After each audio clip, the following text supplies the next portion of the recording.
વિષય એવો છે કે 65 વર્ષથી પછી શતાબ્દી સુધી કેવી રીતે જીવવું. આપ સર્વેને જોતા આ વિષયની જે જાહેરાત થઈ છે ઘણું યથાયોગ્ય છે. કારણ કે અંગ્રેજીમાં એક કહેવત છે કે લાઈફ બિગિન્સ એટ 40 અને એની આગળની બીજી કહેવત છે બેટર લાઈફ બિગિન્સ એટ 60. કારણ કે એ વખતે આપણે અનુભવથી સમૃદ્ધ હોઈએ, પરિપક્વતા કમાઈને લીધી હોય, વિચારોની વિશાળતા અને ઊંડાણ એ આપણા વાંચન પરથી, જનસંપર્ક પરથી, વેપાર ધંધા પરથી આપણને પ્રાપ્ત થઈ હોય, જીવનમાં સારા નરસા ઘણા બધા અનુભવો થઈ ગયા હોય,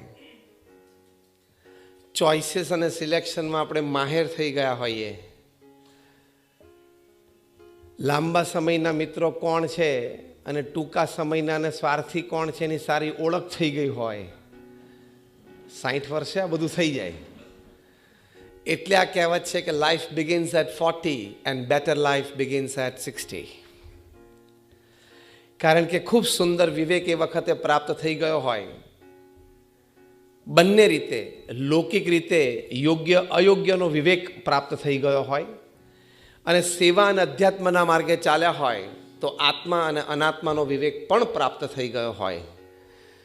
એટલે આ બંને વિવેકથી જીવન વધારે બહેતરીન બને છે. એટલે બેટર લાઈફ બિગિન્સ એટ 60. એટલે 60 થી 100 વર્ષની ઉંમરમાં કેવી રીતે જીવવું એ ખૂબ અગત્યની વાત છે. કારણ કે if you learn and live it, you enjoy it. If you don't learn and don't live it, you create a disaster of your life. Disaster શું? કે વખતે મને કોઈ સાંભળતું નથી, મને કોઈ ધ્યાન આપતું નથી, મારી કોઈને કદર નથી, પરિવારમાં કોઈ મને સાચવતું નથી, હવે મને કોઈ માન આપતું નથી, પ્રસંગે મને યાદ કરતા નથી, હું કંઈક ચીજ માંગુ તો 2-4 દિવસે આપે છે. દીકરાને તો ભાવના હોય છે પણ દીકરાની ખાલી જગ્યા, તમને બધાને સારી રીતે ખબર છે, એની ભાવના નથી. આવી બધી ઘણી ફરિયાદો હોય છે. See, basically you have only 2 choices. At 60 or 65, you have only 2 choices. First, leave complaining. પહેલી ચોઈસ શું છે? ફરિયાદ કરતા કરતા જીવવું, જે મેં ફરિયાદો બધી વર્ણવીએ. And second choice is accept the reality and live peacefully. Choice is yours. 60-65 વર્ષે વ્યક્તિ પાસે આ બે જ ચોઈસ છે. કાં તો ફરિયાદ કરતા કરતા જીવવું, કારણ કે આ ઉંમરે તમે ફરિયાદ કરી શકો એવી રોજિંદા ઘટના બનવાની કે મારે 1 વાગે ડૉક્ટરની એપોઇન્ટમેન્ટ હતી અને દીકરાની વહુએ કીધું હતું કે આપણે 12:30 નીકળશું, 20 મિનિટનો રસ્તો છે, આ 1:05 થઈને હજી એ કીટી પાર્ટીમાંથી આવી નથી. એટલે you have a choice to complain. અને તમે સાચા છો, ખોટા છો એવું નથી કહેતો, પણ આ એક માર્ગ છે. અને બીજો માર્ગ શું છે? એક્સેપ્ટ ધ રિયાલિટી, કે હવે મને 65 થયા, 70 થયા, મને 75 થયા. એટલે when I am in the waning years of my life. શું શબ્દ છે અંગ્રેજીમાં? Waning. When I am in the waning years of my life, હું સેન્ટર ઓફ એટ્રેક્શન તો ના જાઉં, કદાચ સેન્ટર ઓફ અટેન્શન પણ ઓછો બનું, એનો સ્વીકાર કરી લેવાનો. કારણ કે ઉગતા સૂર્ય પૂજાય, આથમતા સૂર્ય પૂજાતા નથી.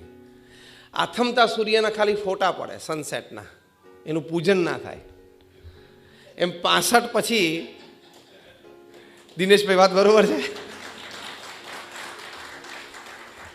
એમ 65 પછી આવા લાઈફ ટાઈમ અચીવમેન્ટ કે કંઈક મળે એટલે સ્ટેજ ઉપર ફોટા પડે ખાલી, બીજું કંઈ થાય નહીં.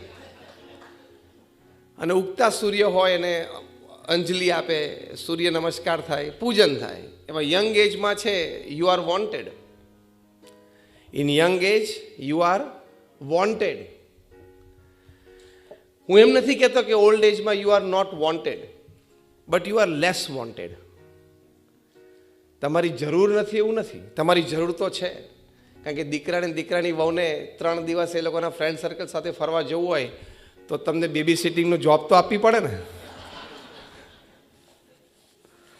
એટલે in old age it's not like you are not wanted, you are less wanted but wanted. એટલે આથમતા સૂર્ય કોઈ દિવસ પૂજાય નહીં, એ સ્વીકારી લેવાનું.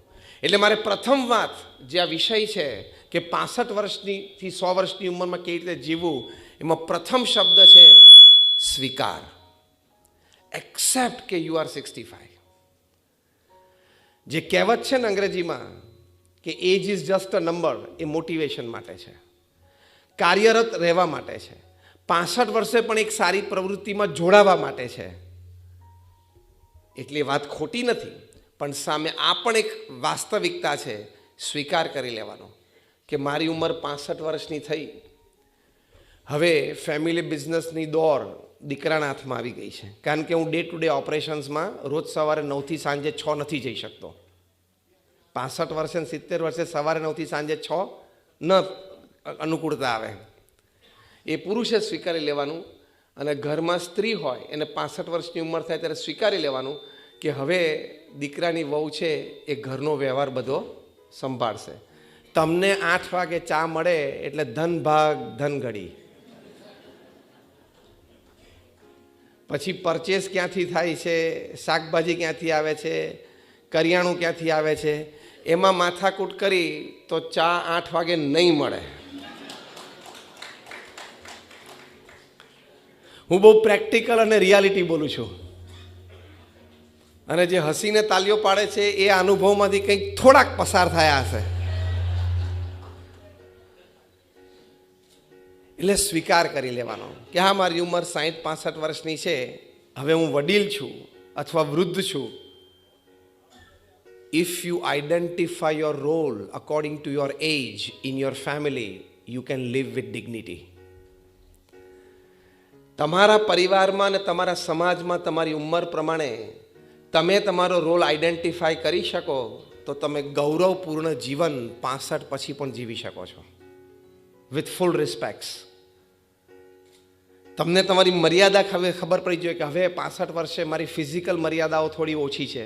સમજીએ 30, 35, 40 વર્ષની વ્યક્તિ છે એટલી તો એનર્જી ના જ હોય ને શરીરમાં. પછી નવી પેઢીની વિચારધારાઓ નવી છે. કારણ કે તમે અહીંયા જે અત્યારે બેઠા છો એ બધાએ ફેમિલી બિઝનેસ નાનો મોટો ડેવલપ કર્યો. તમારા સંતાનો લંડન અમેરિકા જઈને ભણીને આવ્યા.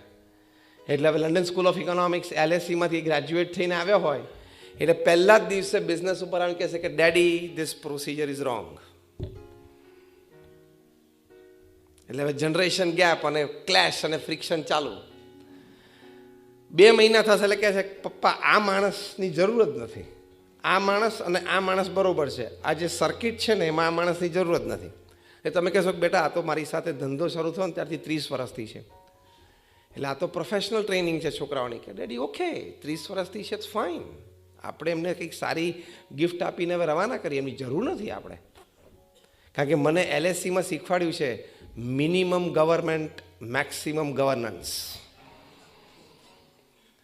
એટલે એ ત્યાં ક્લેશ થશે. એ વખતે તમારે બ્લેન્ડિંગથી ચાલતા શીખવી જવું પડશે. બ્લેન્ડિંગથી ચાલતા શીખવું પડશે. નહીં શીખો તો એક દિવસ બોલશે કે ડેડી ડિસાઇડ.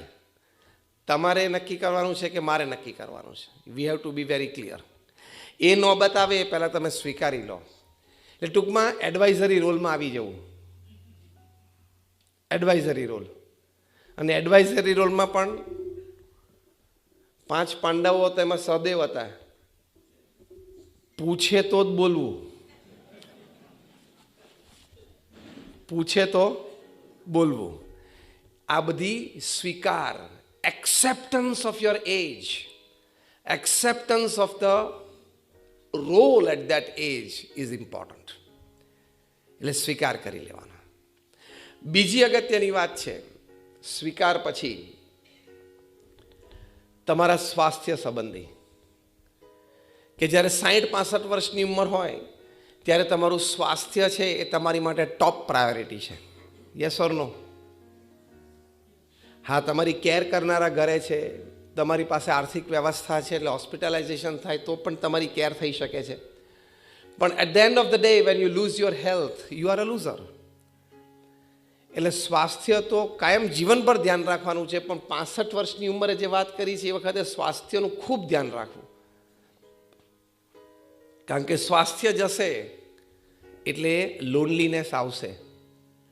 તમે ઓછા લોકોને મળી શકશો, લોકો તમને ઓછા મળવા આવી શકશે, વધારે ઘરમાં રહેવું પડશે, પ્રસંગે સોશિયલાઇઝ નહીં થઈ શકો, મંદિરોમાં કે દેરાસરોમાં પણ નહીં જઈ શકો, અને પછી ઘરે એકલાપણું આવશે, એમાંથી સ્ટ્રેસ અને ડિપ્રેશન આવશે, અને એમાંથી તમારી હેલ્થ પાછી વધારે બગડશે. એટલે સવારે કે સાંજે આપણા સમયે સારો આરામ લઈને થોડું વોકિંગ કરવું, યોગાસન કરવા, થોડી બીજી ફ્લેક્સિબિલિટી એક્સરસાઇઝીસ કરવી. અને એટલે ઘરમાં નાની નાની બાબતો ઉપર ધ્યાન આપવાની જરૂર નહીં. કે મારા ગ્રેન્ડસન અને ગ્રેન્ડ ડોટર આ સ્કૂલ બસમાં જતા હતા, હવે મારા દીકરાની વહુએ સ્કૂલ બસ બંધ કરીને કેમ આ પ્રાઇવેટ કાર વેન ચાલુ કરી. કેવું લાગે? મને પૂછ્યું નહીં. સવારે બ્રેકફાસ્ટમાં બ્રેડ હતી, બપોરે ભીંડાનું શાક હતું અને સાંજે બટેટાનું શાક હતું. મને પૂછ્યું નહીં. તો પૂછ્યું હોત તો ભીંડાને બદલે રીંગણ કરવાના હતા. સ્વાસ્થ્યનું ધ્યાન રાખવું હોય તો નાની નાની મેટર્સમાંથી ઓફ થઈ જજો, સોંપી દેવાનું. કરે તમને ટાઈમે પ્લેટ મળે ને એનું ધ્યાન રાખવાનું, બસ. તો સ્વાસ્થ્ય માટે તમે અત્યંત જાગૃત રહેજો. પ્રમુખ સ્વામી મહારાજની લાઈફસ્ટાઈલ 65 થી 100, જે મને મુખ્ય વિષય આપવામાં આવ્યો છે, એમની લાઈફસ્ટાઈલમાં 65 વર્ષની ઉંમરે, એટલે ગણો ને 1985ની સાલ, એમાંથી 83ની સાલમાં ડિપ્રેશન આવશે, અને એમાંથી તમારી હેલ્થ પાછી વધારે બગડશે. એટલે સવારે કે સાંજે આપણા સમયે સારો આરામ લઈને થોડું વોકિંગ કરવું, યોગાસન કરવા, થોડી બીજી ફ્લેક્સિબિલિટી એક્સરસાઇઝીસ કરવી. અને એટલે ઘરમાં નાની નાની બાબતો ઉપર ધ્યાન આપવાની જરૂર નહીં. કે મારા ગ્રેન્ડસન અને ગ્રેન્ડ ડોટર આ સ્કૂલ બસમાં જતા હતા, હવે મારા દીકરાની વહુએ સ્કૂલ બસ બંધ કરીને કેમ આ પ્રાઇવેટ કાર વેન ચાલુ કરી. કેવું લાગે? મને પૂછ્યું નહીં. સવારે બ્રેકફાસ્ટમાં બ્રેડ હતી, બપોરે ભીંડાનું શાક હતું અને સાંજે બટેટાનું શાક હતું. મને પૂછ્યું નહીં. તો પૂછ્યું હોત તો ભીંડાને બદલે રીંગણ કરવાના હતા. સ્વાસ્થ્યનું ધ્યાન રાખવું હોય તો નાની નાની મેટર્સમાંથી ઓફ થઈ જજો, સોંપી દેવાનું. કરે તમને ટાઈમે પ્લેટ મળે ને એનું ધ્યાન રાખવાનું, બસ. તો સ્વાસ્થ્ય માટે તમે અત્યંત જાગૃત રહેજો. પ્રમુખ સ્વામી મહારાજની લાઈફસ્ટાઈલ 65 થી 100, જે મને મુખ્ય વિષય આપવામાં આવ્યો છે, એમની લાઈફસ્ટાઈલમાં 65 વર્ષની ઉંમરે, એટલે ગણો ને 1985ની સાલ, 83ની સાલમાં એમને હાર્ટ એટેક આવેલો, એટલે એટ ધ એજ ઓફ 63. ત્યારથી 92 વર્ષની ઉંમર સુધી રોજ સવારે 6:40 વાગે વોકિંગમાં આવ્યા. 6:40 to 7:10, અડધો કલાક વોકિંગ કરવાનું. એટલે 65 વર્ષની ઉંમરથી 92 વર્ષની ઉંમર સુધી પ્રમુખ સ્વામી મહારાજ 6:40 એટલે 6:40 જ. અમે સંતો તેના સાક્ષી છીએ. 6:39 પણ નહીં અને 6:41 પણ નહીં. તો જો આવા મહાપુરુષોના જીવનમાંથી આપણને શીખવા મળે છે. રોજ સાંજે 4-4:15 વાગે એ યોગાસન કરતા, લગભગ 20-25 મિનિટ સુધી.